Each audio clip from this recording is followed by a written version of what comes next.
परसों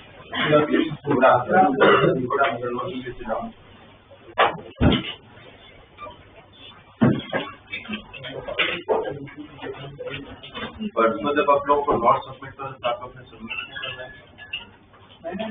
मेरा बाकी था, मुझे पता है इससे नहीं कर रहा हूँ, पर बाकी क्यों था? क्योंकि टाइम आप लोगों ने मांगा था और मैंने दिया था उतना।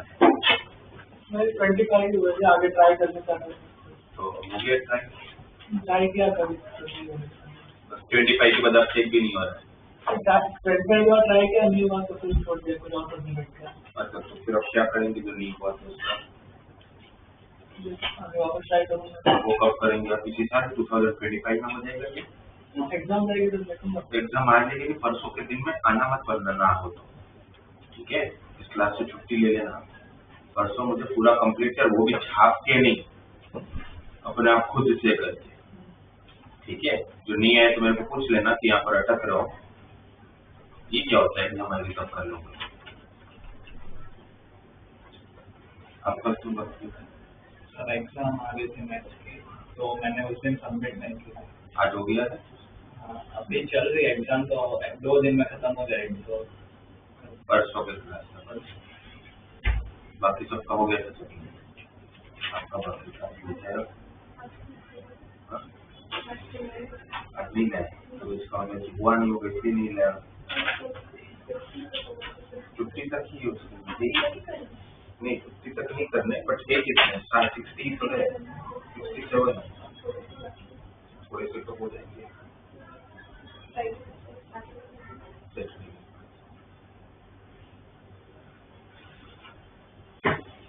लास्ट क्लास में हम लोग वो आप लोगों के सारे डाउट डिस्कस किए थे।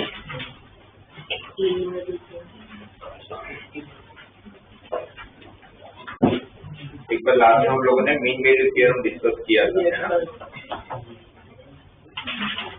एक बार डीपीपी फाइल निकालो।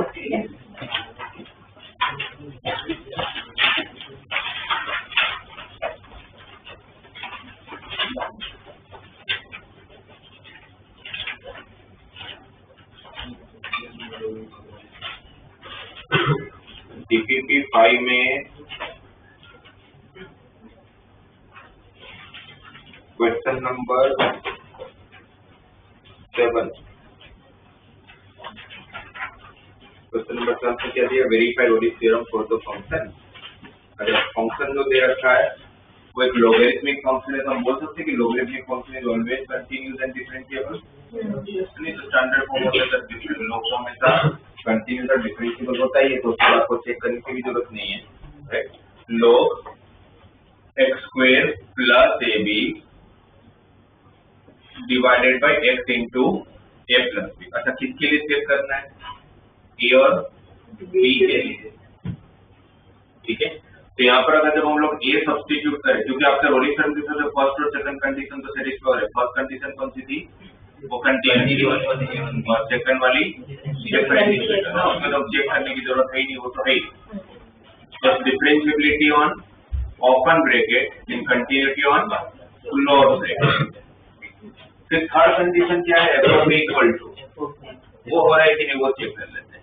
f ऑफ a अगर x की जगह पर a रखोगे तो ऊपर क्या आएगा? Square plus ab, a common है ना, तो a into a plus b, नीचे भी a into a plus b को तो कट होके log 1 बचेगा, जिसका आंसर 0 आ जाएगा। f of b square plus ab, b common तो b प्लस है, नीचे भी b into a plus b, वो भी कैंसिल, तो वापस 1 आए तो log 1 की वैल्यू 0। f ऑफ a भी 0, f ऑफ b भी 0, मतलब f of a equal to f of b आ गया। तो फिर रोलिंस के हिसाब से आपके पास एक ऐसा पॉइंट होगा ही होगा कि जहां से आप डिफरेंशिएट करोगे, तो जो मतलब जहां से टेंजेंट बनाओगे तो टेंजेंट एक्स एक्सिस को पैरेलल होगा, इसलिए डेफिनेशन ऑफ सी किसकी इक्वल होता है?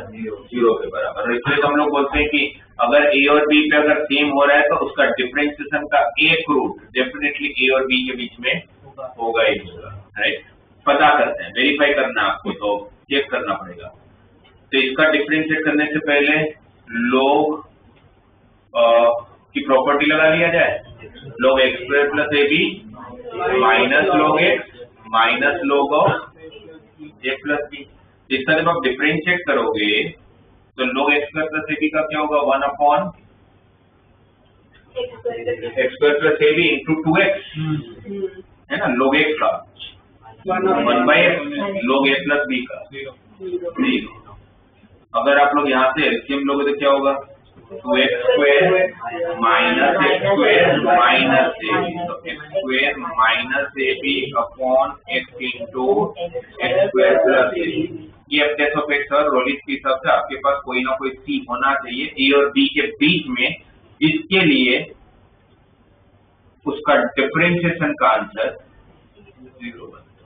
और मुझे अगर यहाँ से ऐसी कोई सी की वैल्यू मिलेगी जो ए और बी के बीच में होगा तो मेरा रोलिस थ्योरम वेरीफाई हो रहा है, राइट। तो C square minus A B, इसको तो क्रॉस मल्टीप्लाई करूंगा तो 0 ही बनेगा। C square minus A B equal 0, तो C square equal to A B, तो C square equal to A B, तो C equal to root A B.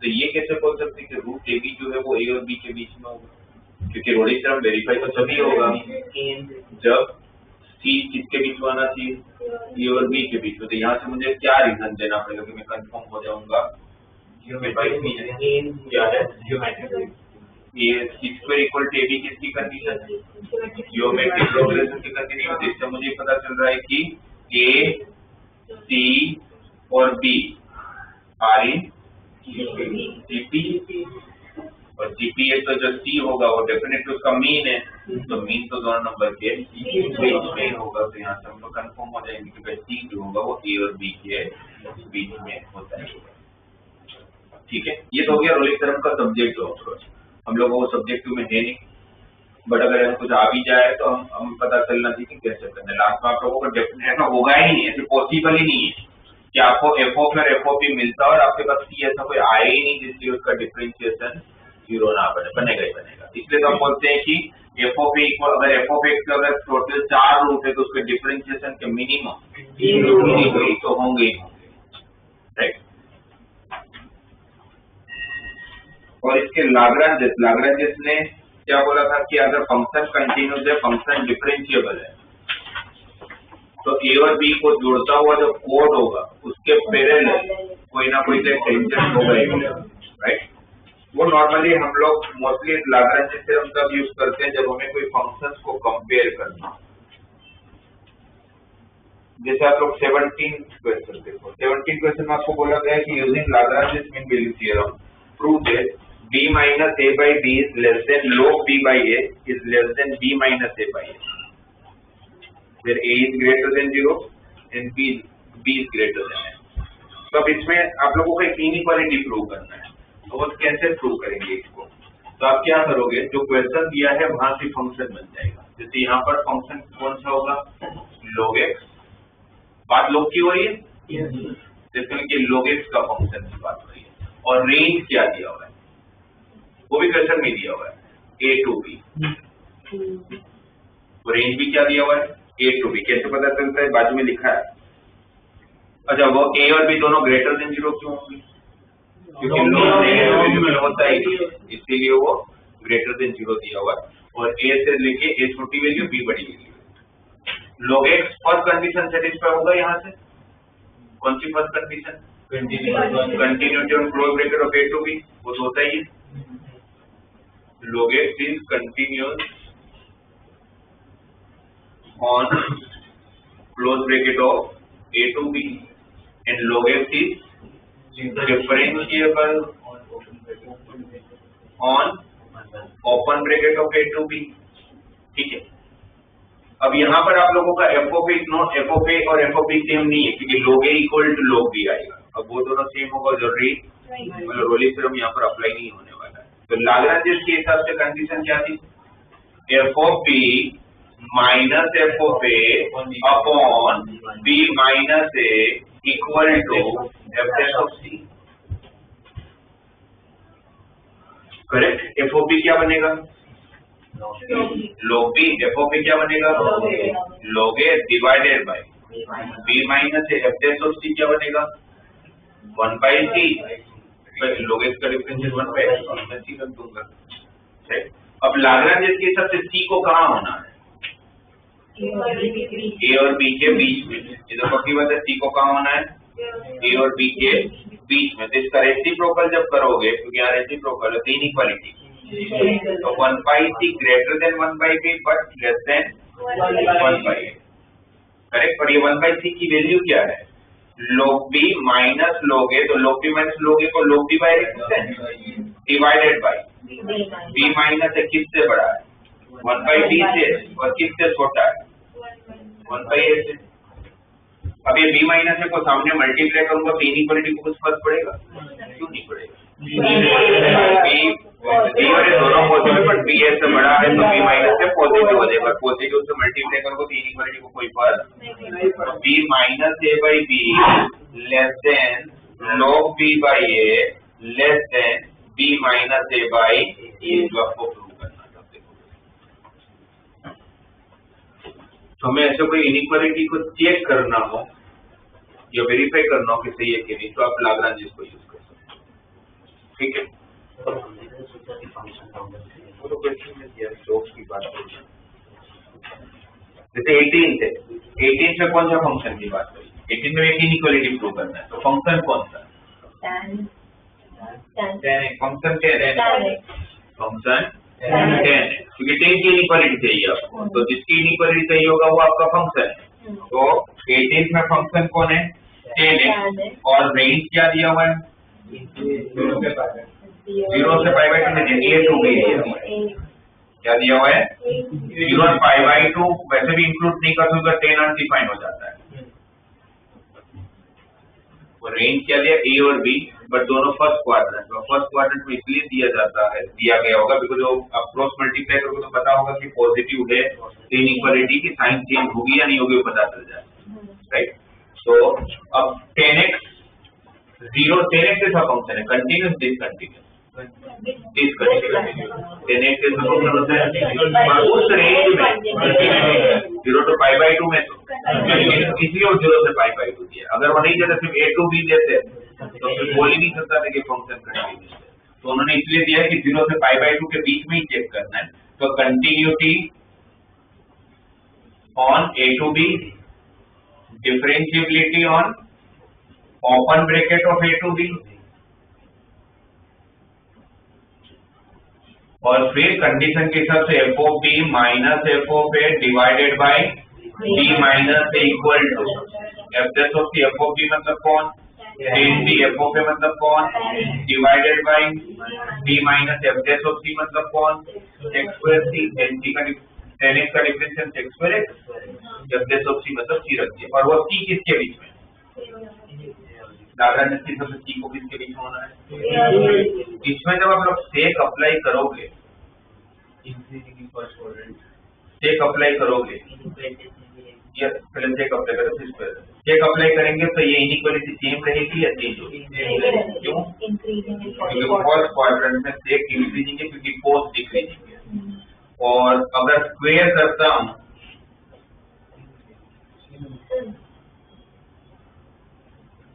Apply करे तो सकते हैं, सेक इंक्रीजिंग या डिक्रीजिंग, अरे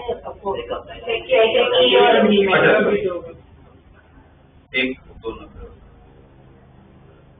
अब सेक स्क्वायर सी जब करोगे तो स्क्वायर करोगे तो वैसे भी सेक की वैल्यू 1 से बड़ी होती है, तो पावर इंक्रीज करोगे तो वैल्यू भी तो इंक्रीज हो रहा होगा, तो वापस कुछ फर्क नहीं पड़ता है, ठीक है।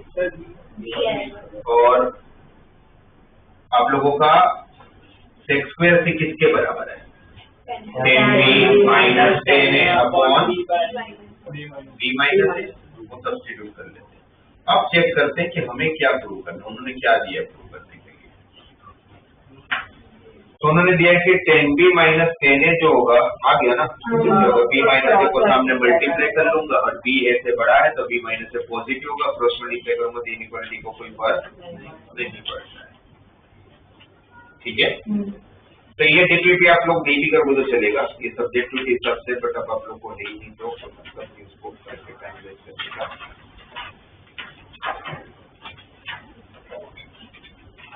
अब आप लोग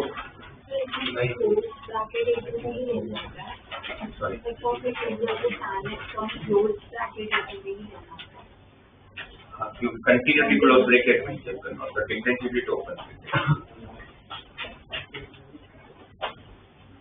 पेपर जो मैं बता रहा हूँ वो वाले क्वेश्चन देखो आप लोग।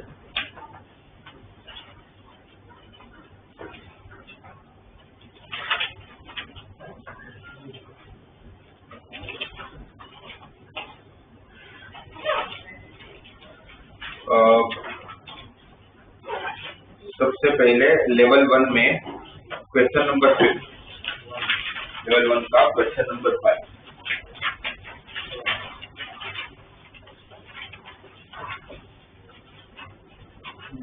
क्या दिया है? If 3 times a plus 2c equal to 4 times b plus 3d है, तो equation ax cube plus bx square plus cx plus d will have no real solution, at least one root in -1 to 0, at least one root in 0 to 1 and none of this। आप लोगों को जैसे आपने देखा ना question में कि भाई एटलीस्ट वन रूट की बात हो रही है कि कम से कम एक रूट एक पर्टिकुलर रेंज में है यानी और चेक करना है, तो समझ जाना कि रोलिंग का क्वेश्चन है, राइट।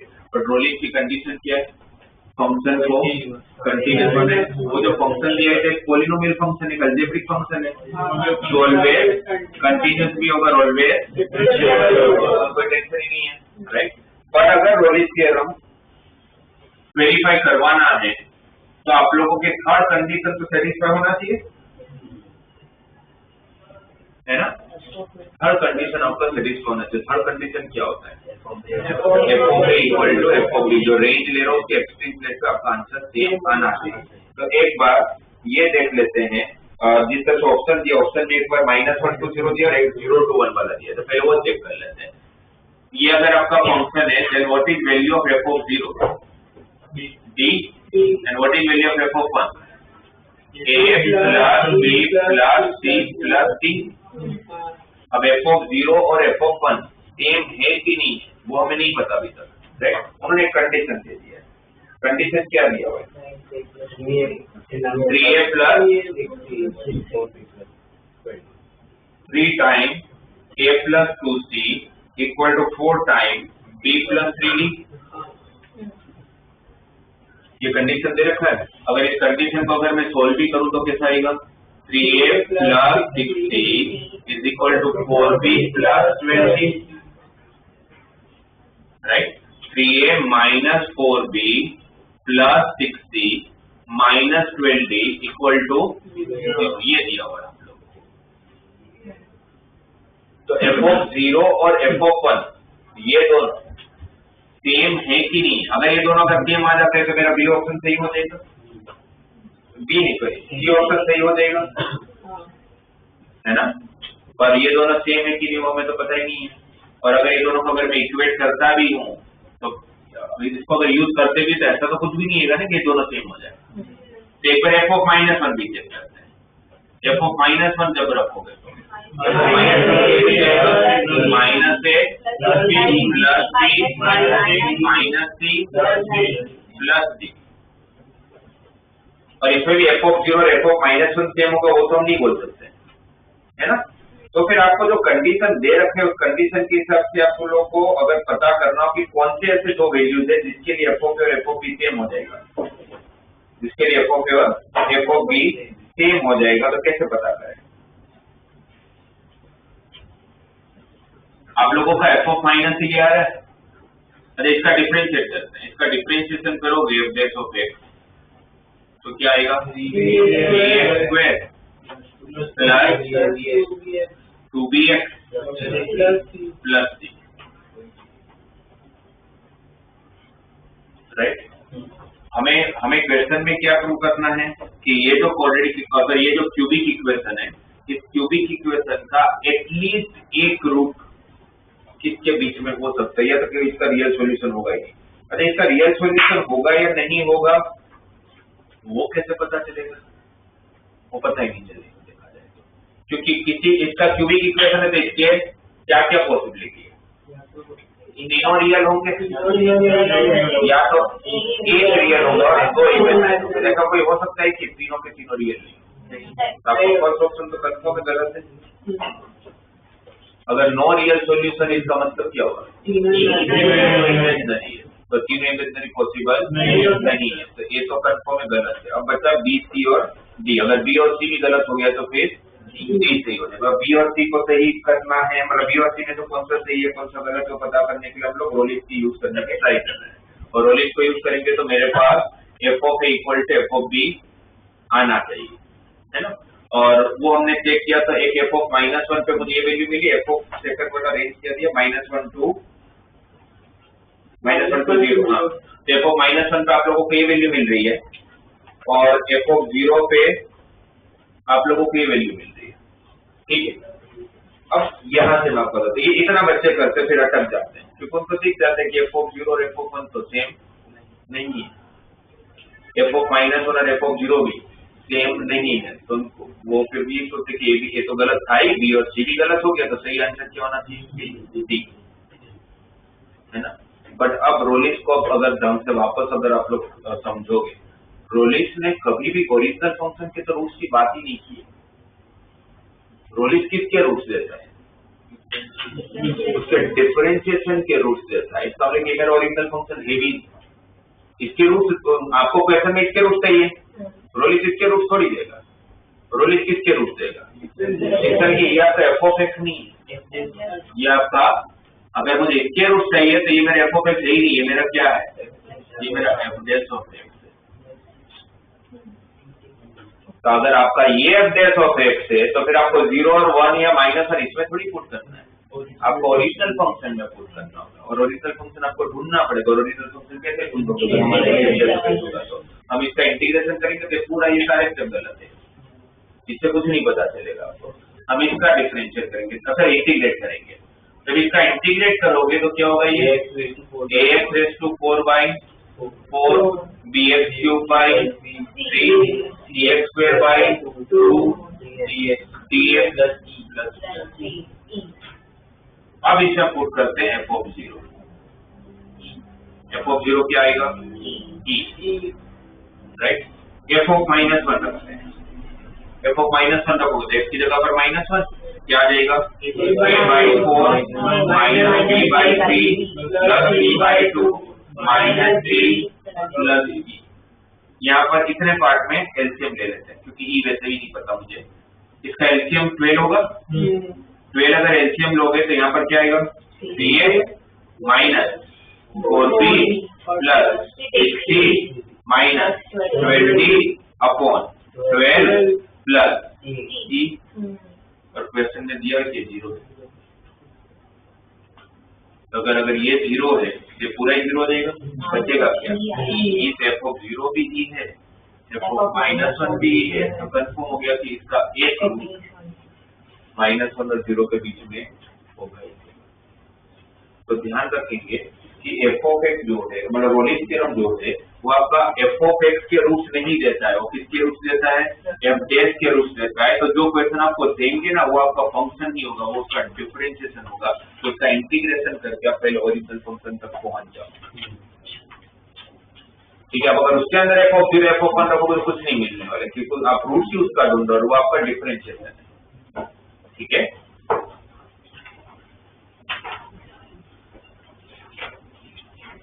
तो 7 पे देखो ऐसे ही,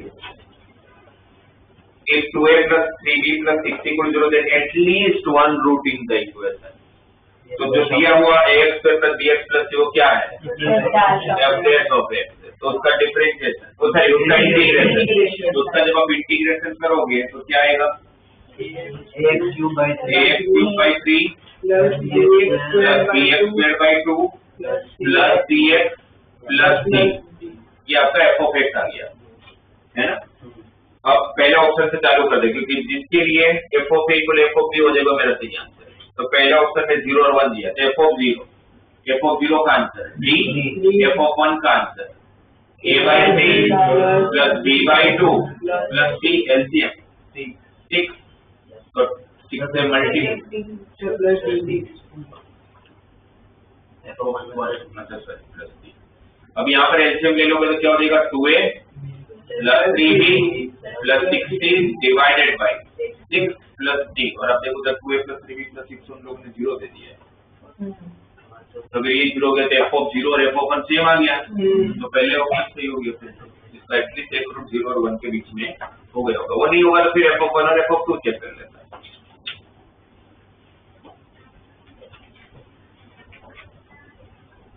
सेम देखो तो क्वेश्चन नंबर 13 भी ऐसा ही है। एक फंक्शन दिया, उसका एटलीस्ट एक रूट 0 और 1 के बीच में, तो आपको पूछा गया कि नीचे में से कौन सी कंडीशन से बीच करोगे। इसका लिए आपको ये पूछा गया है कि F of A equal to F of B करोगे तो नीचे में से कौन सा सेटिस्फाई होगा। तो ये जिसके रूट है वो आपका कौन सा फंक्शन है, डिफरेंशिएशन का फंक्शन है। तो आपको इसका इंटीग्रेट करके कहाँ जाना पड़ेगा, ओरिजिनल फंक्शन। फर्स्ट जो है a0x⁴n, उसका इंटीग्रेशन n+1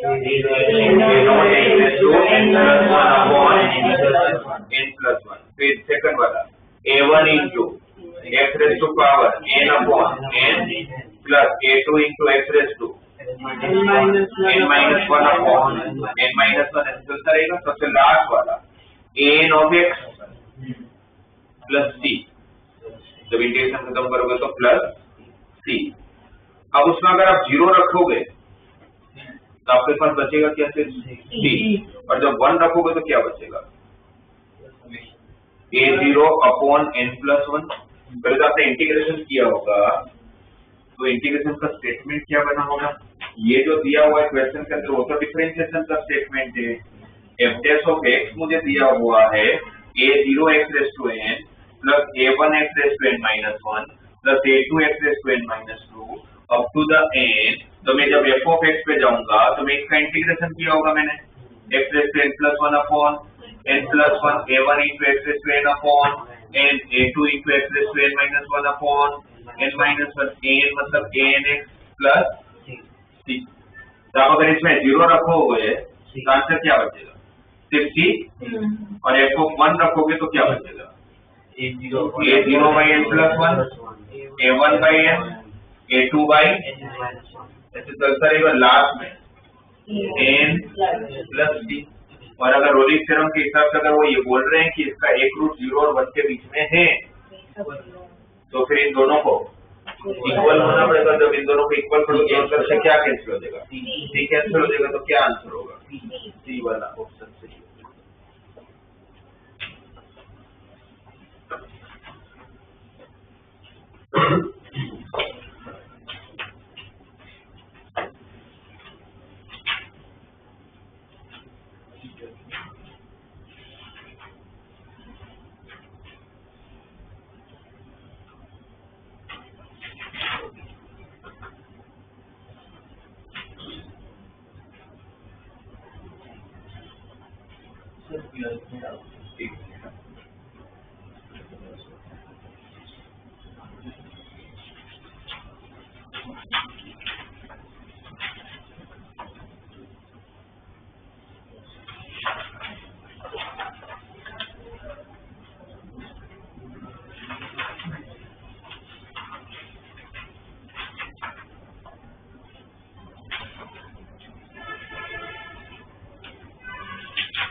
लोग लेवल 1 में ही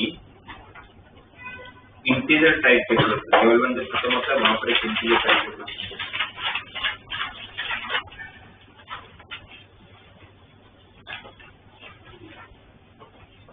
में क्वेश्चन नंबर 2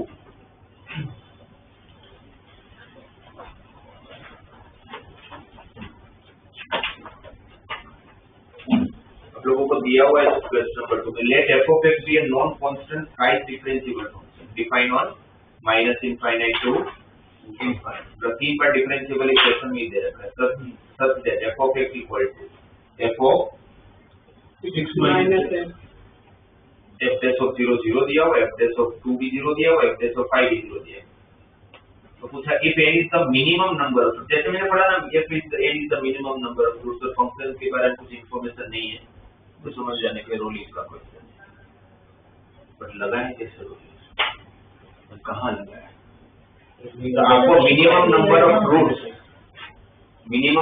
रूट्स किसके चाहिए, f double dash of x का square plus f dash of x into f triple dash of x, इसके मिनिमम नंबर ऑफ रूट्स है। मतलब ये जो भी फंक्शन है, अगर g ऑफ x नाम का एक फंक्शन है तो इसकी g डैश ऑफ x दिया हुआ है। अब इसका इंटीग्रेशन थोड़ी ना आता है ना, इसका इंटीग्रेशन तो नहीं आता है, तो फिर करे कैसा भी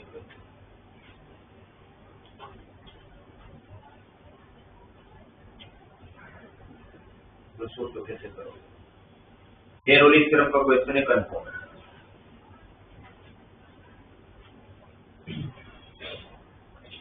गिवन कंडीशन पे कोई फंक्शन अज्यूम करेंगे बनाने बना भी नहीं पाएंगे वैसे तो, क्योंकि बहुत सारे फंक्शन होते हैं।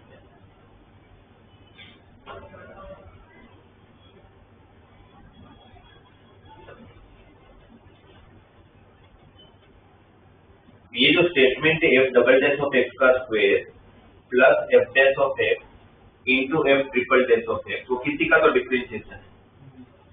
अब मुझे ओरिजिनल फंक्शन तक जाना होगा तो मुझे इंटीग्रेशन करना होगा, जो हमें नहीं आ रहा है, ये मैं पता है। तो फिर ऐसे ही सोचो ना, वो फॉर्मेट जिस पैटर्न में दिया हुआ है उसमें पता चले किसका डिफरेंशिएशन दिया हुआ है। मुझे तो पता चल रहा है, आप लोग भी ध्यान से देखो तो आपको भी पता चलेगा किसका डिफरेंशिएशन दिया हुआ है।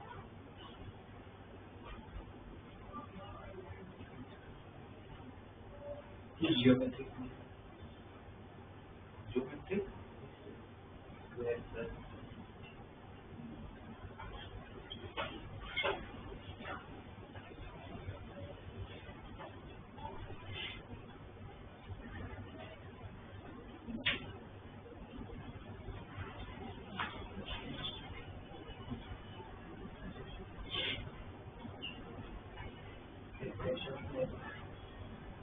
F dash of x into F double dash of x, F dash of x into F double dash of X का डिफरेंशिएशन दिया हुआ है। इसका डिफरेंशिएशन दिया हुआ है F dash of x into F double dash of X का differentiation दिया, उसमें प्रोडक्ट रूल लगाओगे। और जब प्रोडक्ट रूल लगाओगे तो एक बार F double dash of X को ऐसे रखोगे, एफ डैश ऑफ एक्स का डिफरेंशिएशन क्या होगा, एफ डबल डैश हो गया F double dash of X का स्क्वायर। फिर एक बार आप एफ डैश ऑफ एक्स को ऐसे रखोगे तो F double dash of X का डिफरेंशिएशन क्या होगा, F triple dash of X, वो दिया हुआ आप देखिए।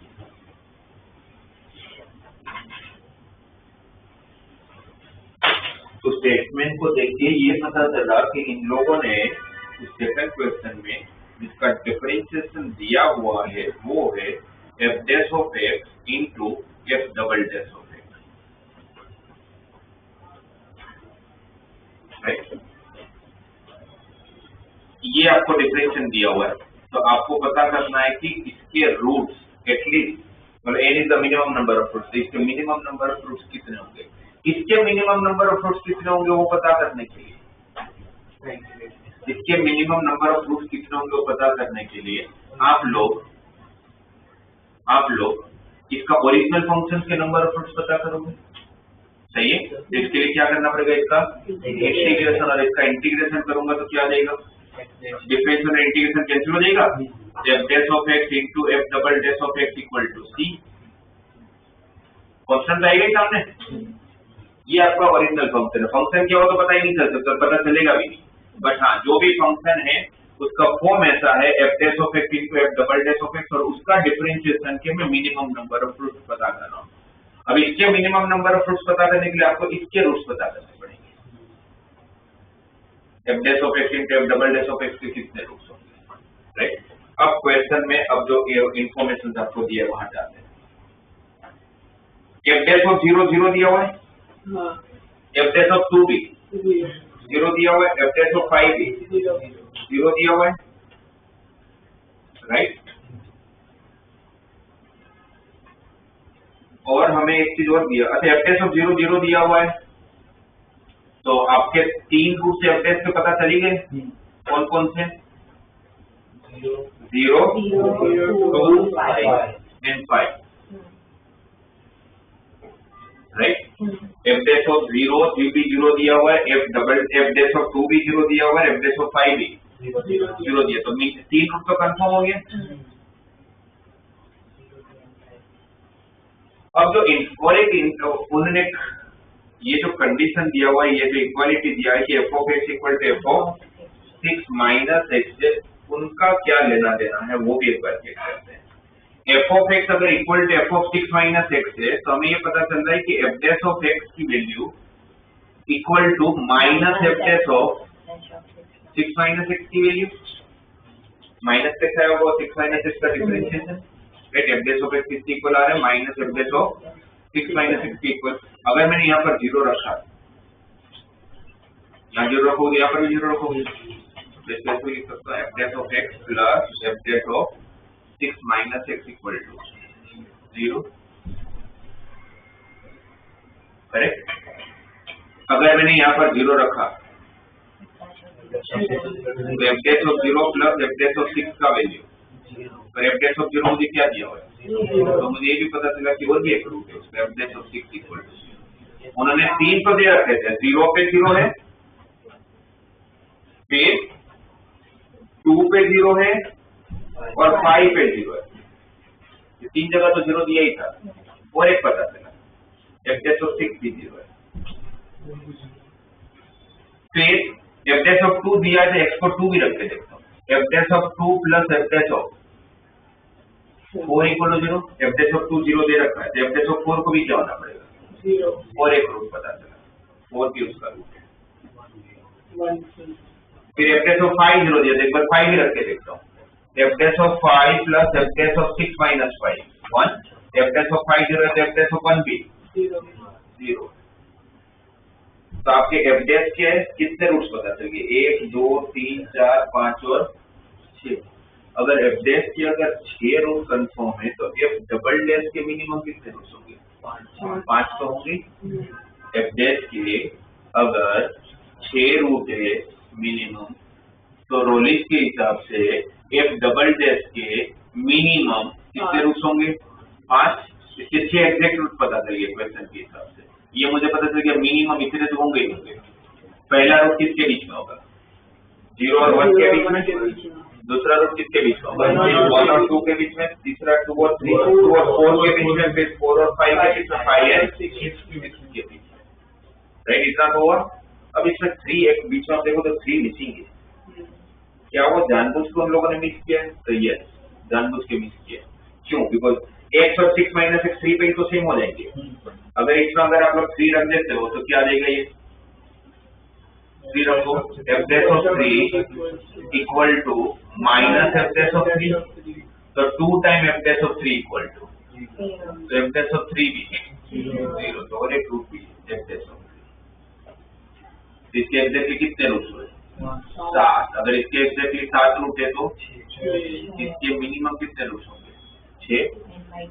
तो अगर ये मेरा g of x है, ये अगर मेरा g of x है, तो इस g of x के मिनिमम कितने रूट्स होंगे भाई, 7 यहाँ पर, 6 यहाँ पर, तो मिनिमम 13 तो रूट्स है ही। यस, अच्छा मल्टीप्लाई में इसलिए मैं बोल पा रहा हूँ, अगर प्लस में होता तो ऐसा नहीं बोल सकता था।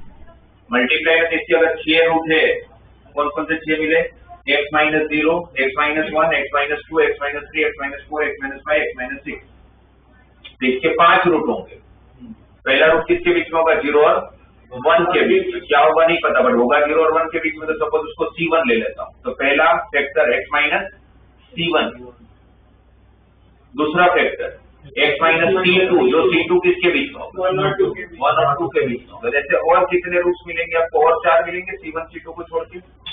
और मैं मल्टीप्लाई में है तो मैं बोल सकता हूँ कि इसके मिनिमम 13 तो रूट ही, अगर प्लस में होगा तो थोड़ी बोल सकता हूँ। अगर f dash of x plus f double dash of x होता तो बोल सकता हूँ कि इसके 6 रूट और इसके 7 और इसके 6 तो इसके 13 रूट होंगे, बोल सकते हैं, नहीं बोल सकते हैं भाई। प्लस में है तो ऐसा थोड़ी होगा कि भाई इसके एक रूट अगर x square minus 5x plus 6 कोई फंक्शन है, यहाँ पर x स्क्वायर माइनस 4 है, इसके 2 रूट 2 और 3 है, इसके 2 रूट भी 2 और माइनस 2 है, तो चलो 2 कॉमन रूट है तो वो बाहर निकल जाएगा, बट 3 इनका रूट होगा थोड़ी बोल सकता।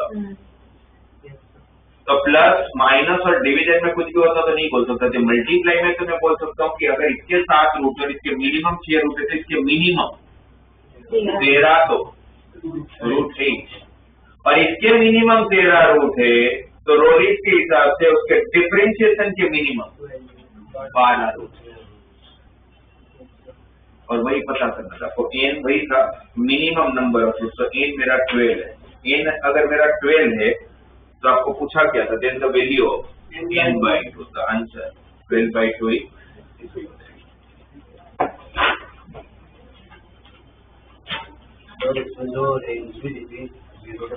वो एक्चुअली वो 0 to 6 ऐसे ही हुआ होगा। इसका जब इंटीग्रेशन किया होगा आपने, इक्वल टू 3 आया, राइट।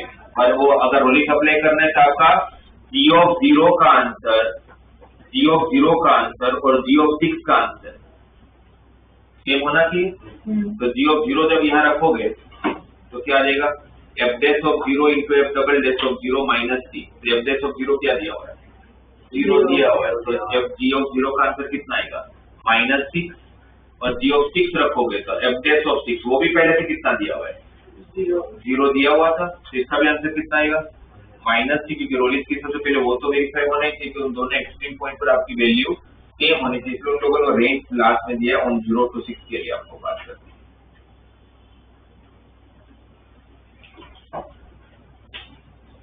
तो इस तरह से आप लोग रोलिंग थ्योरम के क्वेश्चन आ सकते हैं। तो आपको बस मिनिमम नंबर ऑफ रूट्स की कहीं बात हो रही है, कोई कंसेप्ट नहीं लग रहा है, तो रोलिंग के ऊपर याद करके देखो, शायद काम बन जाए।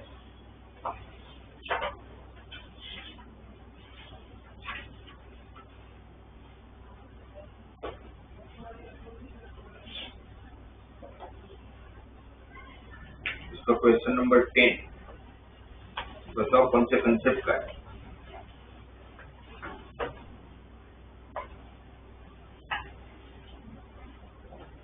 Maximum minimum concavity F double dash का कंसेप्ट है। Concave upward and concave downward. Concave upward का ग्राफ कब बनता है, जब उसका double differentiation greater than 0। Concave downward कब बनता है, इसका नीचे जो आपका f of x equal x to 4 plus ax cube plus 3x square by 2 plus 1 अगर कॉनकेव अपवर्ड दिया हुआ है तो इसका मतलब क्या हुआ, इसका डबल डिफरेंशिएशन को क्या होना पड़ेगा, ग्रेटर देन 0 होना पड़ेगा। तो इसका डबल डिफरेंशिएशन को जब ग्रेटर देन 0 होना पड़ेगा तो आपको f of x की मतलब एक ही रेंज मिल जाएगी। करके देखते हैं इसका डबल डिफरेंशिएशन। इसका फर्स्ट डिफरेंशिएशन क्या होगा, 4x cube plus 3x square plus 3x 2 cut हो जाएगा, double differentiation 12x square plus 6x, इसको क्या होना पड़ेगा, प्लस 3 इसको क्या होना पड़ेगा, ग्रेटर देन 0। क्या कॉमन है, 3, क्या बचेगा, 4x square plus 2x plus 1 को ग्रेटर देन 0 होना पड़ेगा for all x belongs to R। किसी क्वाड्रेटिक इक्वेशन का आंसर हमेशा पॉजिटिव आ रहा है तो ऐसा कब हो सकता है, जब आपका a पॉजिटिव हो तो पॉजिटिव ही, और जब ये ग्राफ बनेगा और ये ग्राफ की कंडीशन क्या होगी, a पॉजिटिव क्योंकि अपवर्ड वेरिएबल और d क्योंकि इसके रूट्स होंगे ही नहीं, क्योंकि x को कट ही नहीं करेगा। और d मतलब क्या, b स्क्वायर माइनस 4ac, इसको लेस देन 0, तो 4 कॉमन निकल के cancel, a square minus 4e less than 0, तो a minus 2n a plus 2 number line में माइनस 2n प्लस 2 से बड़ी वैल्यू पर plus minus plus less than 0, मतलब ये आपका आंसर हो जाएगा। एक ही रेंज ढूंढनी थी तो क्या आ रहा है, -2 से +2, बट उन्होंने क्या बोला, number of non zero integral values. इसके बीच में इंटीग्रल वैल्यूज कितने होंगे, इसके बीच में इंटीग्रल वैल्यू कौन है, -1 0 और 1, तो एक ही इसका नॉन जीरो, अगर नॉन जीरो होगा तो फिर तो -1 इनफैक्ट 1 से होना चाहिए, इसलिए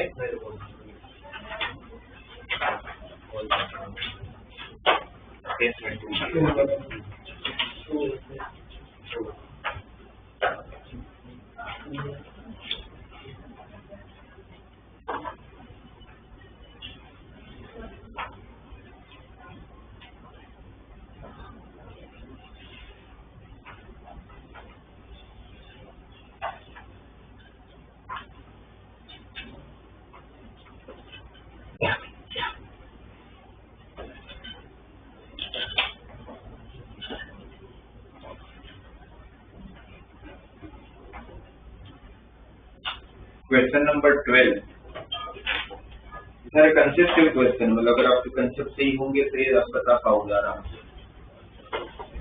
जैसे ये भी था कौन से अपवर्ड वाला, तो कंसेप्ट था भाई डबल डिफरेंशियल को पॉजिटिव होना पड़ेगा।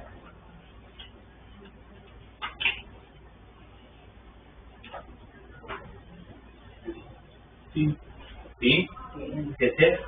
F double dash of x का ग्राफ हो 3 बार टाइम तीन बार क्योंकि पॉइंट ऑफ इन्फ्लेक्शन कब मिलता है? जब F double dash of x अपनी Tendency चेंज करता है, राइट? ये अपनी टेंडेंसी चेंज करता है। F double dash of x अपने ये क्योंकि ग्राफ किसका दिया हुआ है? F डबल डैश तो F double dash of x ने tendency F double dash of x कितनी बार साइन चेंज किया? 3 बार 2 बार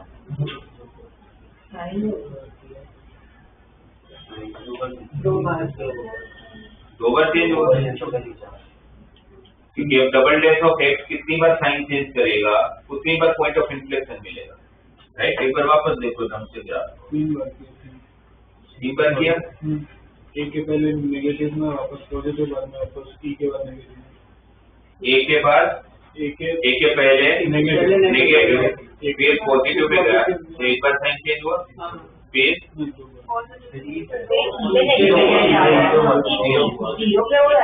फिर F double dash of x जगह पर 0 बना, और F double dash of x अगर 0 बना और 0 के आगे पीछे कैसी साइन है? पॉजिटिव। तो इसका क्या मतलब निकालूंगा? अगर साइन चेंज नहीं हो रहा है F double dash of x का, तो वो भी क्या होगा? पॉइंट ऑफ इन्फ्लेक्शन ही होगा ना, जब साइन चेंज नहीं हो रहा है। तो F double dash of x के आप लोगों का देखा जाए तो यहाँ पर 2 बार साइन चेंज हुआ, +2 माइनस, -2 प्लस, पहले -2 प्लस था, फिर F double dash of x 0 हुआ जो एक पॉइंट ऑफ इन्फ्लेक्शन होगा आप लोगों का, और फिर वापस पॉजिटिव से नेगेटिव हुआ, तो 3 पॉइंट ऑफ इन्फ्लेक्शन इस ग्राफ के हिसाब से।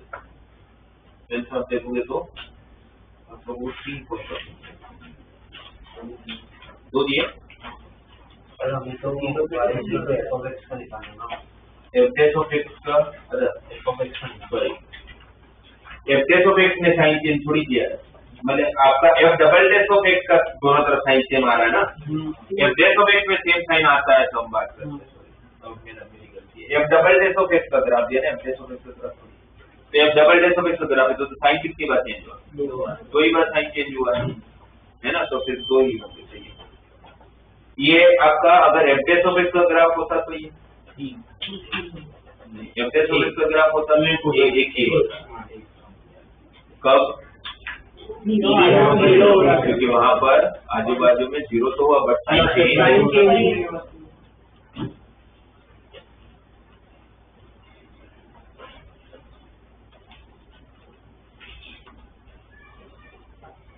The 13th one,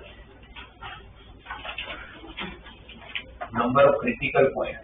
Critical points किसको बोलते हैं? जहाँ पर या तो डिफरेंशिएशन 0 बनता है या तो एग्जिस्ट नहीं करता है ना। तो इसका एक बार उसके लिए तो आपको डिफरेंशिएट करके देखना पड़ेगा। जब इसका डिफरेंशिएट करोगे तो कौन सा रूल की जरूरत पड़ेगी? कौन से थ्योरम की जरूरत पड़ेगी? लेविनिज पड़ेगी, क्योंकि आप इंटीग्रेशन का डिफरेंशिएशन करने वाले हो और डिफरेंशिएशन किसके रिस्पेक्ट में होगा? x के। तो डिफरेंशिएशन किसके रिस्पेक्ट में होगा?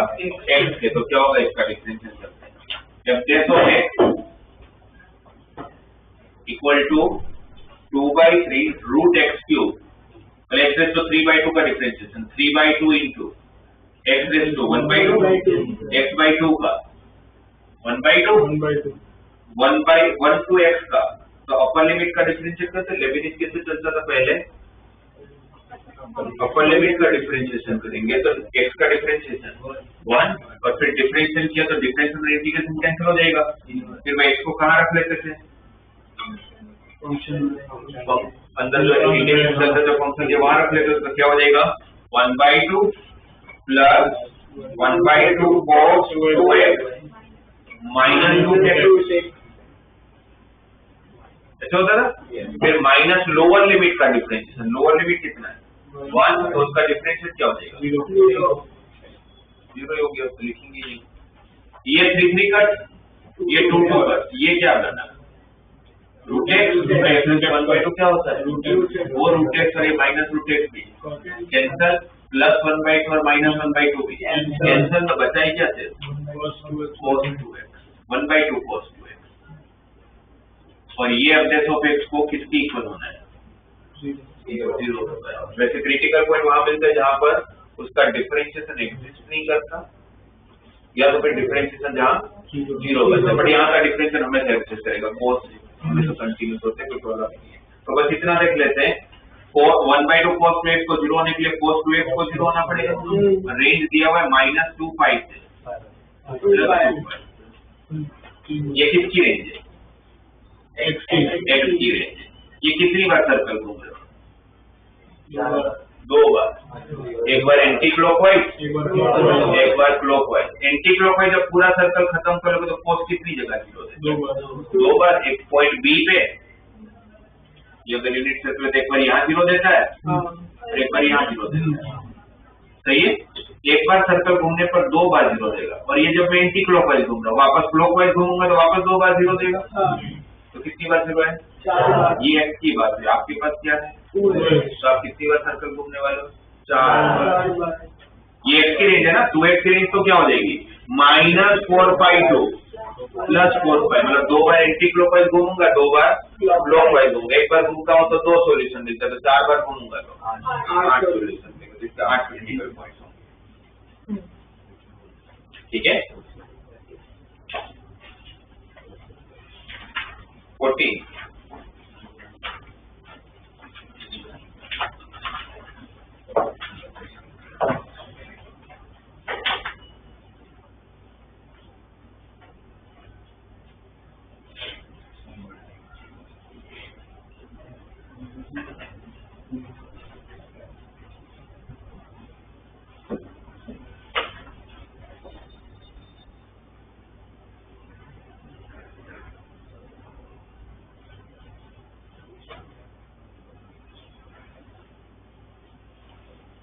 क्या करें?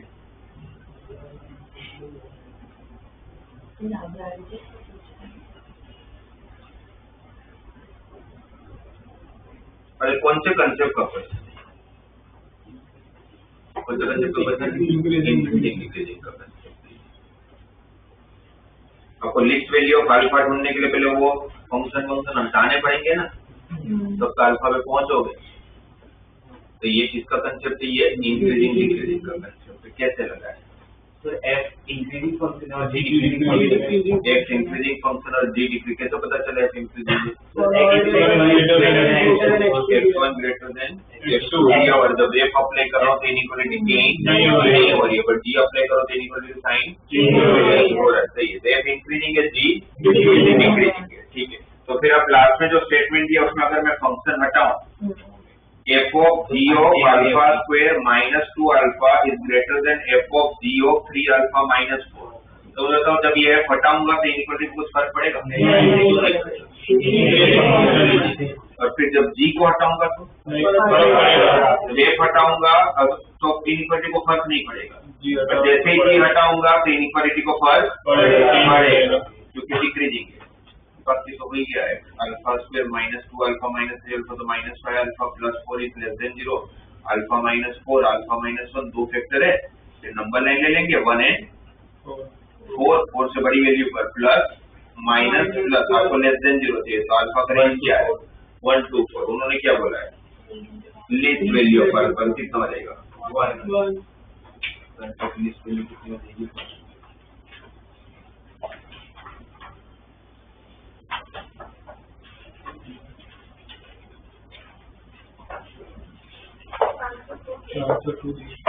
नहीं उसको ही होना चाहिए वैसे, पर अल्फा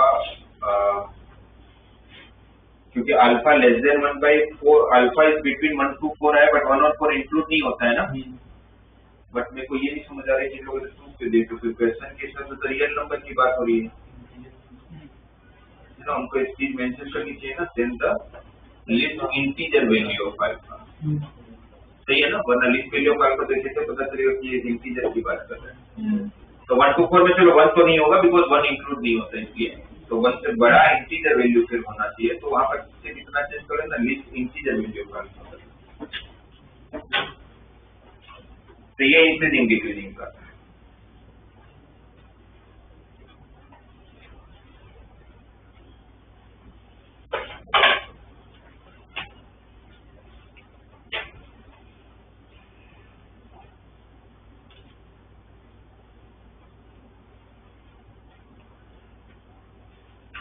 फिर आप लोग क्वेश्चन देखो, जो बता रहा हूँ। PYQ का क्वेश्चन नंबर 52।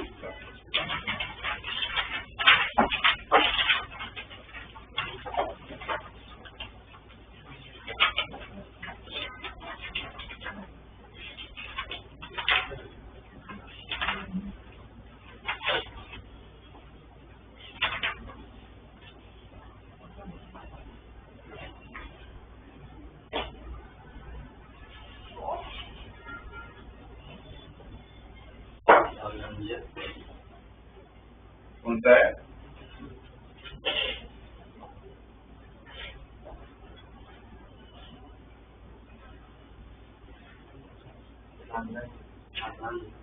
कैसे अप्लाई करें? सही है, लाग्रांज इसको यूज करना चाहिए, जिस तरह से क्वेश्चन का फॉर्मेट दिया हुआ उसके हिसाब से तो यूज करेंगे कैसे?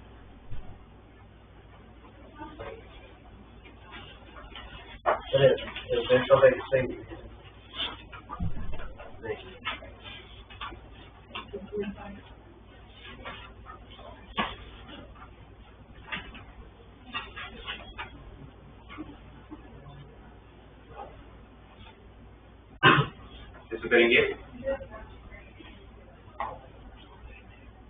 F आप लोगों को क्या दिया हुआ है? F be any continuous function continues on close bracket of a to b, right? In twice differentiable open bracket of a to b। तो मतलब पहले से उनकी कंडीशन दे रखी है फर्स्ट और सेकंड की, फंक्शन को कंटिन्यूस होना चाहिए, फंक्शन को डिफरेंशिएबल होना चाहिए। If for all x belongs to a to b and f double dash of x is greater than 0 and f double dash of x is less than 0, f double dash of x less than 0 दिया हुआ, इसका क्या मतलब हुआ? f dash of x decreasing function है, but f of x वो कैसे दिया? f dash of x greater than 0 दिया ना, किसी का डिफरेंशियल पॉजिटिव, इसका मतलब f कैसा है? इंक्रीजिंग, बट f dash कैसा है? डिक्रीजिंग। और C belongs to A to B, तो आपको पूछा f of C minus f of A upon f of B minus f of C की वैल्यू कैसी है? तो अगर यहाँ पर लाग्रांज को अगर यूज करना चाहे अपने,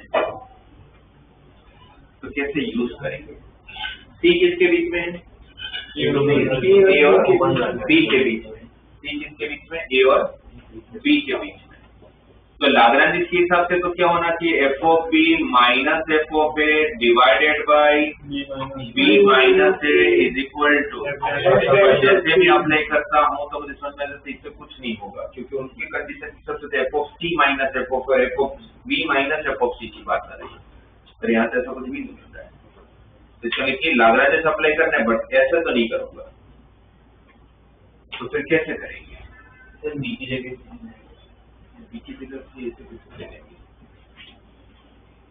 पर हम ये जरूर बोल सकते हैं ना, अगर आप देखोगे तो फर्स्ट में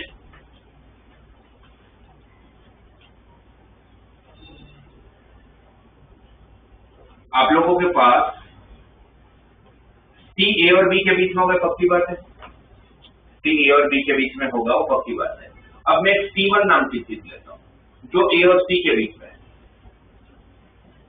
कोई ना कोई C1 होगा जो A और C के बीच में है, और कोई ना कोई C2 होगा जो C और B के बीच में है, राइट? अगर फंक्शन A और B के बीच में कंटिन्यूस है और A और B के बीच में डिफरेंशिएबल है, तो A और C के बीच में तो कंटिन्यूस एंड डिफरेंशिएबल होगा ही, C तो उनके बीच में तो वैल्यू है, राइट? इस रेंज के लिए भी तो A to C के लिए भी तो लाग्रांज एप्लीकेबल हो जाएगा, क्योंकि कंडीशन तो सिर्फ इतना है ना कि function should be continuous and differentiable, तो होगा ही, क्योंकि C जो पॉइंट है वो A और B के बीच में, A और B के बीच में क्वेश्चन में दिया है कि फंक्शन कंटिन्यूस है, तो उनके बीच में तो फंक्शन कंटिन्यूस भी होगा और डिफरेंशिएबल भी होगा। तो अगर यहाँ पर अगर हम लाग्रांज अप्लाई करें तो अब क्या लिखेंगे? हम लोग क्या लिख सकते हैं? f of c minus f of a upon c minus a equal to f of c1, where c1 is between a to c, और इसके लिए अगर मैं लाग्रांज अप्लाई करूं तो f of b minus f of c upon b minus c equal to f dash of c2, जो c2 किसके बीच में है? c और b के बीच में है। सही है। पर c1 c2 को कंपेयर करो तो c1 बड़ा या c2 बड़ा? डेफिनेटली c2 बड़ा। तो c1 is less than c2 बराबर ना? c1 is less than. अब इसमें अगर मैं अपडेट अप्लाई करूं तो इनइक्वालिटी सेम रहेगी कि चेंज होगी? क्यों चेंज हो जाएगी? डबल डिफरेंशिएशन क्या दिया हुआ है? Less than 0। अगर डबल डिफरेंशिएशन लेस देन 0 तो एफडेस कैसा फंक्शन है? डिक्रीजिंग। तो एफडेस अगर डिक्रीजिंग फंक्शन है तो इनइक्वालिटी चेंज हो जाएगा। अब अगर इनइक्वालिटी चेंज हो गया और एफडेस ऑफ c1 जो हम लोग को ऑलरेडी पता है कि एफडेस ऑफ c1 क्या है? f of c minus f of a divided bye c minus a, और एफडेस ऑफ c2 क्या है? f of b minus f of c upon b minus c। उनको क्या चाहिए था? उनको चाहिए था f of c minus f of a upon f of b minus f of c। ये इसको इस तरफ ले लेना पड़ेगा। और इसको इस तरफ लोगे तो इनइक्वालिटी को सेम रखना है कि बदलना है, वो कैसे पता चलेगा? f of x क्योंकि f of x increasing function है और f of x increasing function है और b c से बड़ा है। अगर b c से बड़ा है और फंक्शन अगर इंक्रीजिंग है तो f अप्लाई करूंगा तो इनइक्वालिटी की साइन चेंज नहीं होगी। f of b f of c से बड़ा है, f ऑफ b अगर f ऑफ c से बड़ा है तो बड़ी वैल्यू से छोटी वैल्यू सब्ट्रैक्ट करोगे तो पॉजिटिव वैल्यू होगा, और पॉजिटिव वैल्यू की तरफ लगो तो आपकी इनइक्वालिटी को कोई फर्क नहीं पड़ता। और उस टाइम पर अगर मैं c और a को भी उस तरफ ले जाऊंगा तो c पे a से बड़ा है, a भी पॉजिटिव है, तो इनइक्वालिटी को फर्क नहीं पड़ा। तो हमें ये पता चला कि f of c minus f of a upon f of b minus f of c greater than c minus a upon b minus c। तो c आंसर हो जाएगा।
एक ऐसा क्वेश्चन दिया है, फिफ्थ पावर में इक्वेशन है f of x equal to ax raised to 5 plus bx raised to 4 plus cx cube plus dx square plus ex constant bit where a b c d e belongs to the R in f of x equal to 0 f of x equal to 0 has a positive root alpha। इसका एक root alpha है, मतलब दिया कि f of alpha 0 और alpha एक positive value है। ये सारी इंफॉर्मेशन प्रोवाइडेड है। ठीक है, यहाँ तक मोर देन वन करेक्ट का एक एक ऑप्शन में आपको बता रहा हूँ, आप मुझे बताना कि सही है कि गलत है। पहला है f dash of x equal to 0 has root alpha 1 such that alpha 1 is between 0 to alpha। f dash का एक रूट अल्फा 1 होगा जो अल्फा 1 0 एंड अल्फा के बीच में होगा। इट इज ट्रू और फॉल्स? ट्रू। भाई f of 0 तो 0 है ही, क्योंकि कांस्टेंट नहीं है। f of 0 तो 0 है ही, और f dash of alpha तो उन्हीं ने 0 दे रखा है। तो रोलिंस के हिसाब से उसका डिफरेंशिएशन का एक रूट तो 0 और अल्फा के बीच में होगा ही ना। सही है। फिर दूसरा, if double dash of x equal to 0 has at least one real root।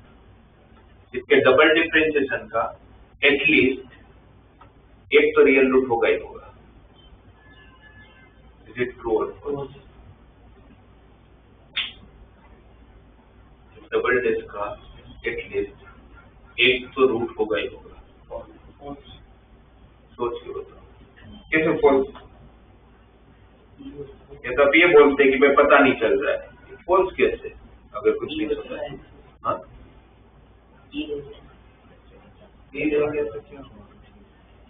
मतलब कोई कांस्टेंट रह जाता तो उसके रूट्स नहीं होते।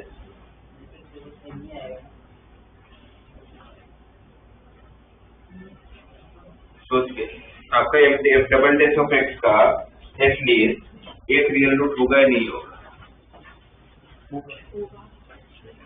होगा कैसे? एफ ऑफ एक्स के 3 रूट होंगे। एफ ऑफ एक्स के 3 रूट होंगे।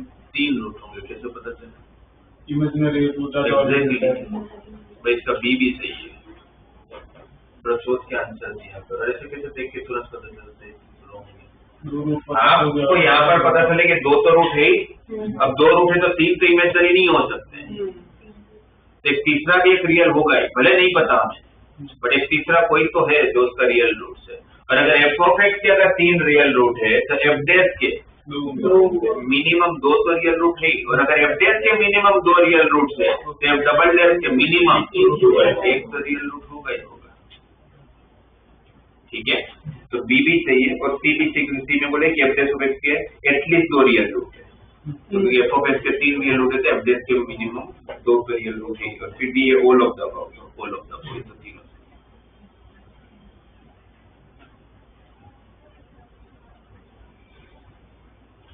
ये हमने लास्ट क्लास में आपको क्यूबिक का कंसेप्ट डिस्कस किया था। इसमें बोला है X cube minus 3x plus A equal 0 के 3 रियल और डिस्टिंक्ट रूट है तो ए की रेंज क्या होगी? लास्ट क्लास में मैंने आपको मॉड्यूल में पेज समझाया कि किसी क्यूबिक इक्वेशन के 3 डिस्टिंक्ट और रियल रूट्स की कंडीशन क्या होती है।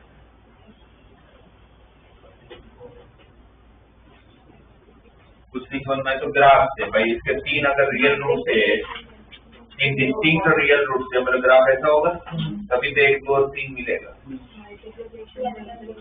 किसका मल्टीप्लिकेशन? किसका multiplication? F dash of x1 and f dash of x2. F dash of x1 नहीं, sorry, f of x1 and f of x2, sorry f of x1 and f of x2 less than 0 होगा, पर वो x1 x2 कौन है? जो f dash के roots है, ये है ना वो x1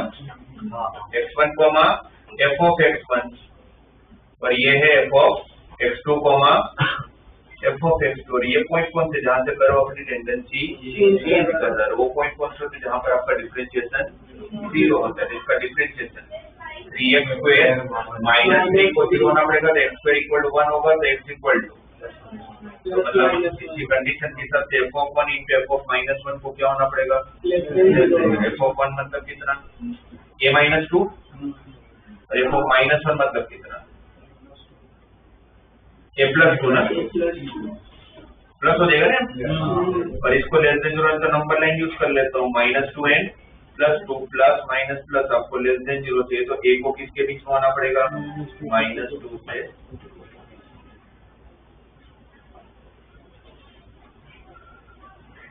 करेक्ट?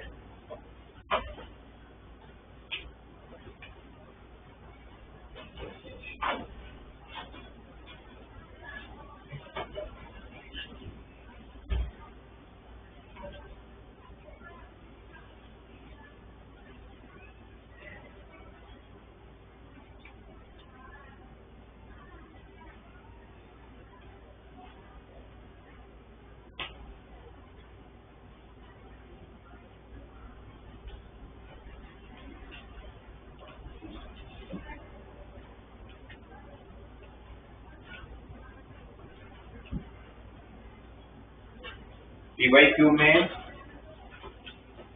121 and 122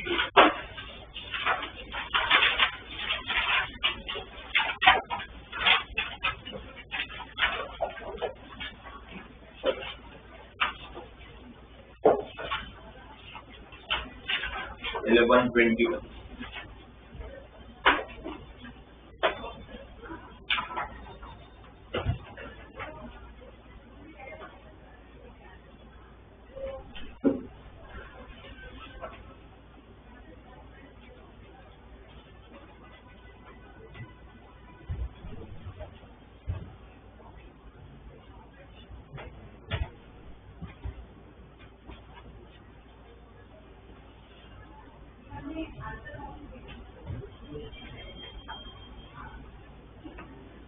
डिफरेंशिएट करेंगे अल्फा पुट कर देंगे।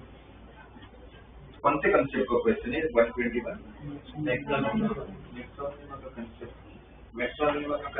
मैक्सिमम मिनिमम वैल्यू आप लोग को मैक्सिमम मिनिमम आपको क्या देता है? लोकल मैक्सिमम और लोकल मिनिमम देते हैं, वो आपको मैक्सिमम मिनिमम वैल्यू नहीं देता। जब आपको बोलते हैं मैक्सिमम मिनिमम, ग्लोबल मिनिमम की बात है। किसी फंक्शन का मैक्सिमम और मिनिमम वैल्यू मतलब कौन? उसकी सबसे बड़ी वैल्यू, सबसे छोटी वैल्यू। तो आप जब डिफरेंशिएशन करते हो और जब रेंज नहीं दिया हो, एक्सट्रीम पॉइंट नहीं पता हो मुझे, तो उस केस में मुझे क्या मिलता है? Local maximum local minimum. जब आपके फंक्शन का सबसे बड़ा वैल्यू होगा वो नहीं बोल सकता, हो सकता है हो भी जाए, हो सकता है कि पॉसिबल हो ही जाए, बट वो हम 100% श्योर नहीं है। तो फिर वो कैसे श्योरिटी लेंगे? उसकी टेंडेंसी जानिए। तो बेसिक देखा जाए, मतलब फंडामेंटली देखा जाए, ये इंक्रीजिंग डिक्रीजिंग का क्वेश्चन कि टेंडेंसी जाननी है मुझे कि कहाँ तक इंक्रीज होगा, फिर कहाँ पर डिक्रीज होना चालू हो जाएगा। तो इसका डिफरेंशिएशन करके एक बार इसकी टेंडेंसी पता करते हैं, है ना। तो जब इसका डिफरेंशिएट करेंगे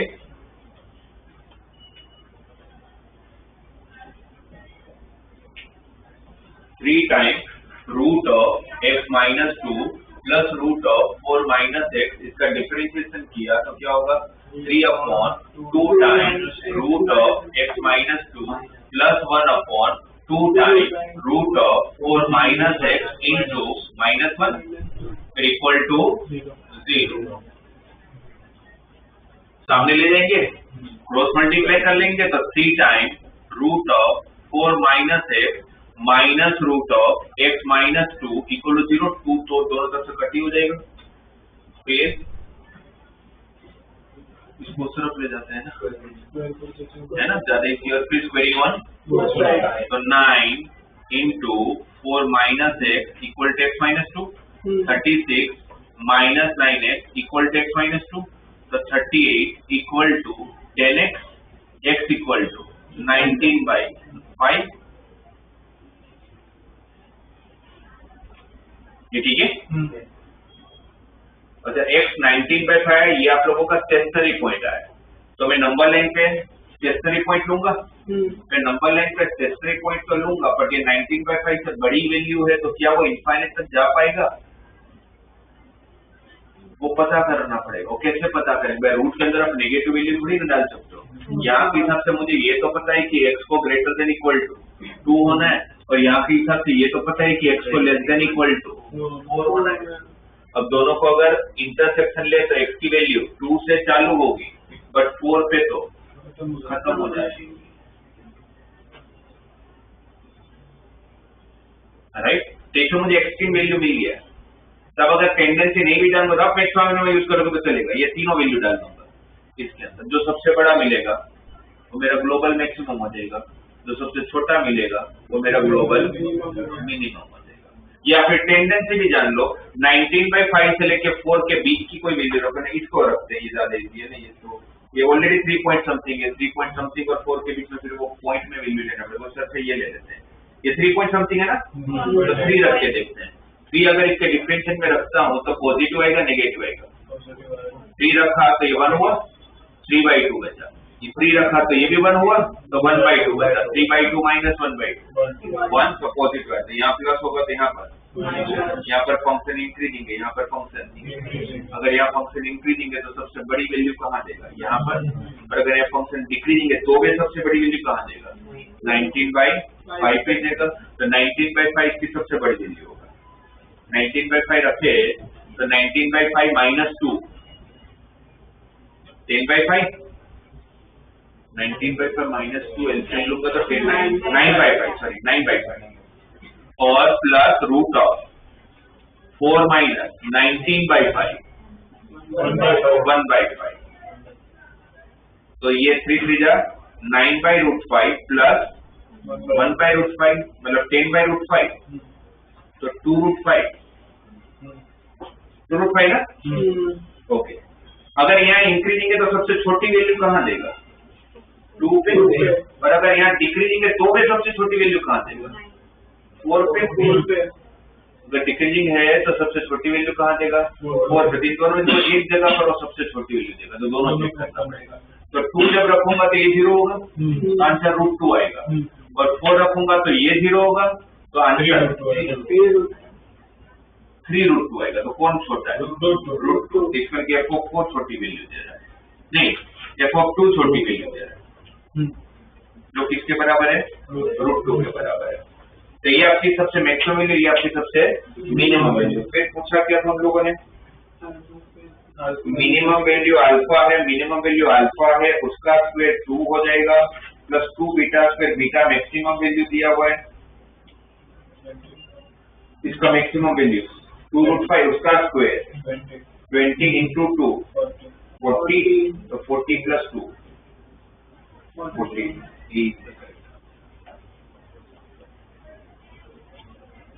ठीक है। तो कभी रेंज भी देखना हो या मैक्सिमम मिनिमम का वैल्यू देखना हो तो टेंडेंसी और मैक्सिमम मिनिमम दोनों को यूज करके आप काम कर सकते हो। 122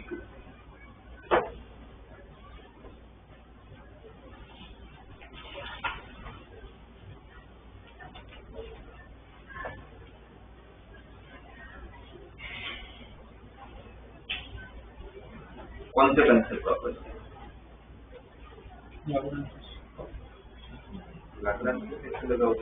नंबर ऑफ जीरोस ढूंढने की रोली, अभी जैसे किया था वैसे ही है, ये डेटा टाइप में जैसे किया था, थोड़ा बहुत किया, वैसे काफी कुछ वैसा ही है।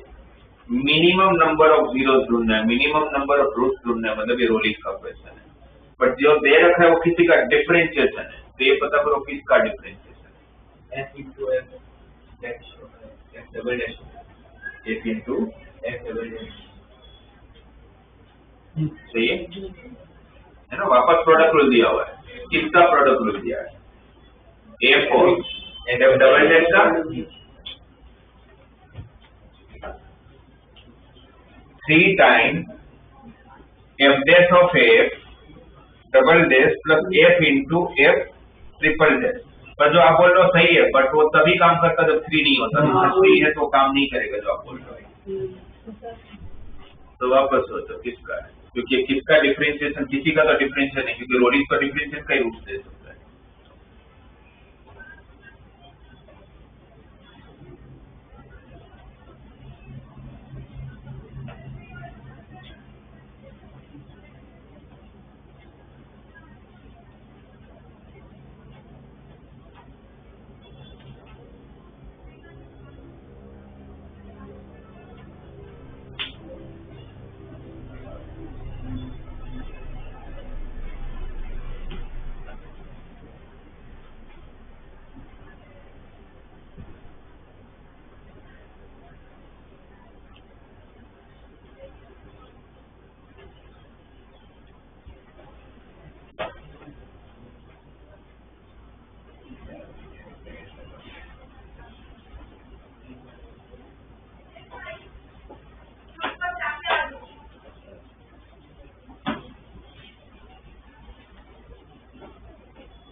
x into f double dash of x plus f dash of x का स्क्वायर।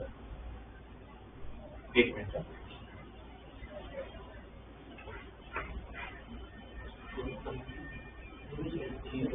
हाँ क्या बोल रहे हो? f of x into f double dash of x into F double dash of x plus f dash of x का square plus F dash of X का square. इसका square, F of x into F double dash of x plus F dash of X का square. इसमें product rule लगेगा, check कर लेते हैं।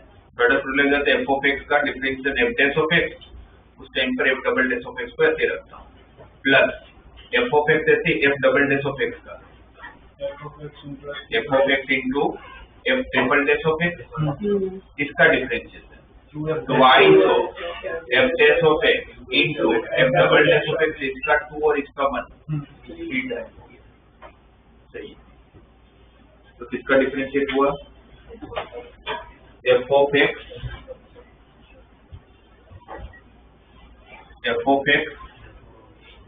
Into F double dash of x plus F dash of X का whole square, इसका differentiation, right.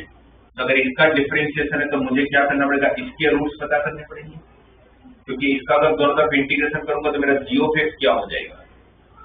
F of x into F double dash of x plus F dash of X का whole square.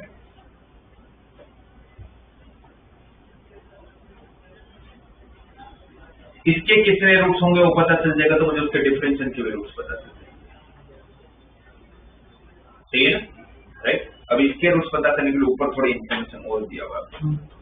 सबसे पहले F of 0 equal to 0, देखो कि F का तो एक रूट हो गया, फिर एफ के बाद कोई रूट दिख रहा है? 1 पे साइन कैसे दिया हुआ है? 2 पे साइन कैसे दिया? तो आप अगर पॉजिटिव से नेगेटिव की तरफ गए तो कट किए बिना तो जाओगे नहीं, जैसे कि एक रूट 1 और 2 के बीच में भी होगा, पता नहीं क्या होगा बट होगा वो कंफर्म है, तो 2 रूट हो गए। फिर 2 में नेगेटिव है, 3 में पॉजिटिव है, तब नेगेटिव तो वापस पॉजिटिव में गए, तो वापस से 2 होगा तो 3 हो गए। फिर 3 में पॉजिटिव है, 4 में नेगेटिव है, वापस एक बार होगा तो 4 रूट हो गए। अगर एफ के अगर 4 रूट है, मिनिमम एफ के 4 रूट है, ये पता चलता है। एफ के अगर मिनिमम 4 रूट है तो एफ डैश के मिनिमम 3 रूट तो होंगे, और वो भी स्क्वायर है। नहीं 6 रूट नहीं, स्क्वायर तो रिपीटिंग रूट होगा, 6 रूट नहीं हो जाएंगे बट वो रिपीटिंग रूट हो जाएगा। अगर रिपीटिंग रूट है तो जो रूट इसके होंगे उसके एफ डबल डैश के भी तो होंगे। समझ आया जो बोला? नहीं समझ आया। अगर इसके 4 रूट है, सपोज हमें एक तो 0 है, एक रूट अल्फा 1 है, एक रूट अल्फा 2 है, एक रूट अल्फा 3 है, तो उसका एफ डैश का एक रूट किसके बीच में होगा? 0 एंड अल्फा 1 के बीच में होगा, सपोज वो C1 है। एक रूट C1 C2 के बीच में, अल्फा 1 अल्फा 2 के बीच में होगा तो C2 है। एक रूट अल्फा 2 अल्फा 3 के बीच में होगा तो C3 है। और यहाँ पर आप एफ डैश ऑफ एक्स को मिनिमम 3 रूट है, x minus C1, x minus C2, x minus C3, सही है, उनका स्क्वायर, तो x माइनस C1 का स्क्वायर, x माइनस C2 का स्क्वायर, x माइनस C3 का स्क्वायर। अगर इसके रूट की बात करोगे तो इसके टोटल कितने रूट्स है? 6, बट 2 बार C1 है, 2 बार C2 है और 2 बार C3 है, तो C1 कैसा रूट हुआ? रिपीटिंग रूट हुआ। C2 कैसा रूट हुआ? और C3 भी कैसा रिपीटिंग। अगर ये रिपीटिंग रूट है तो उसका डबल डिफरेंशियल में तो रूट होगा ही ना, क्योंकि x माइनस 20 की क्लास है आप लोगों के बीच में है। F of x equal to x minus 2 का स्क्वायर है, जिसका 2 रूट है और वो भी रिपीटिंग रूट है, जिसका डिफरेंशिएशन करोगे तो ट्वाइस ऑफ एक्स माइनस 2 तो आएगा ही ना, तो 2 वापस रूट बनेगा ही बनेगा। तो हमारे पास एक ऐसा कंसेप्ट होता है कि अगर x माइनस अल्फा अगर n टाइम्स है एफ ऑफ एक्स के लिए, तो अल्फा जो इसका रूट है वो कौन से डिफरेंशिएशन तक उसका रूट रहेगा? n minus 1 differentiation. जैसे एक इसका पावर 2 है तो एक बार तो रहेगा, दूसरी बार वो कांस्टेंट हो जाएगा। अगर n टाइम्स अगर रिपीट हो रहा है तो n-1 डिफरेंशिएशन तक तो वो उसका रूट रहेगा ही रहेगा। तो अगर यहाँ पर यह रिपीट हो रहा है तो इसके अगर 3 रूट है तो तीनों रूट इसके भी होंगे,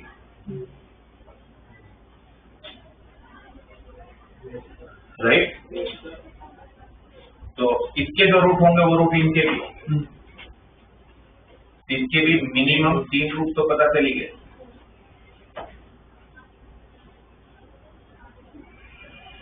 वैसे f डबल डैश के टोटल अगर रोलिंस थ्योरम अगर अप्लाई करें तो ये 3 C1 C2 C3 किसके रूट हमने लिए f डैश के, तो रोलिंस के हिसाब से C1 f डबल डैश के 2 तो होंगे, f C1 C2 के बीच में, f C2 C3 के बीच में, तो कितने हो जाएंगे ये 2 और ये 3 तो उसके रूट होने थे, क्यों होने थे तो f डबल डैश के कितने रूट थे मिनिमम 5 रूट। अब लोग f डैश से ज्यादा रूट हो गए f डबल डैश के तो हो सकते हो, उसमें क्या f ऑफ x का रूट नहीं होता, f डैश के तो रूट होते ही है ना। तो इसके मिनिमम 3 है बट इसके मिनिमम 5 है, सही है। बट बीच में ध्यान रखना प्लस है, बीच में ध्यान रखना है प्लस है। तो इसके मिनिमम कितने रूट आप बोल सकते हो? 3, क्योंकि कॉमन रूट कितने हैं 3 है, तो वो तो मैं 100% श्योर हूँ कि वो तो 3 होंगे ही। तो उसके डिफरेंशिएशन के इसके मिनिमम अगर 2 रूट है, इसके मिनिमम 3 है, सॉरी इसके मिनिमम 3 रूट तो है ही। और कोई रूट ऐसा है कि जो हम लोग बोल सकते हैं कि होगा ही, क्योंकि सबको डिपेंड करता है कि इसके कितने रूट होंगे, क्योंकि इसके कितने रूट होंगे उससे एक रूट इसका कम होगा। तो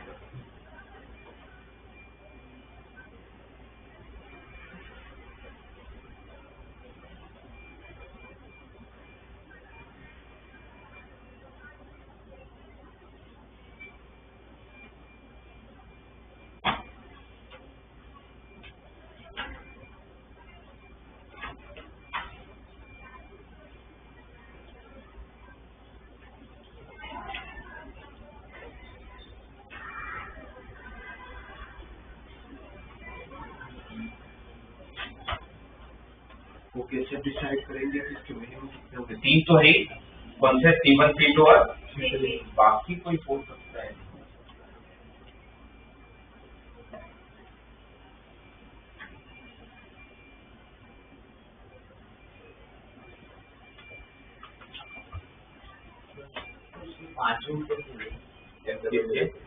तीन तो जो C1 C2 C3 के रूट थे वो तो है, और रोलिंस के हिसाब से अगर f डैश के अगर 3 रूट है तो f डबल डैश के मिनिमम 2 तो है, तो बाकी 2 और वो C1 C2 C3 तो है।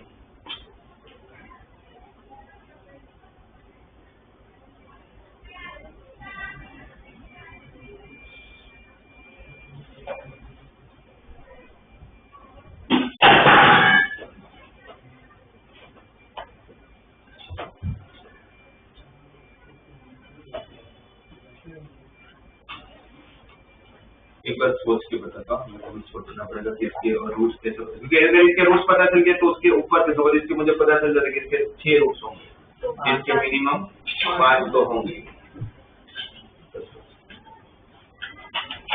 तो हम लोगों ने ऑलमोस्ट सारे कंसेप्ट से थोड़े क्वेश्चन सब कर लिए।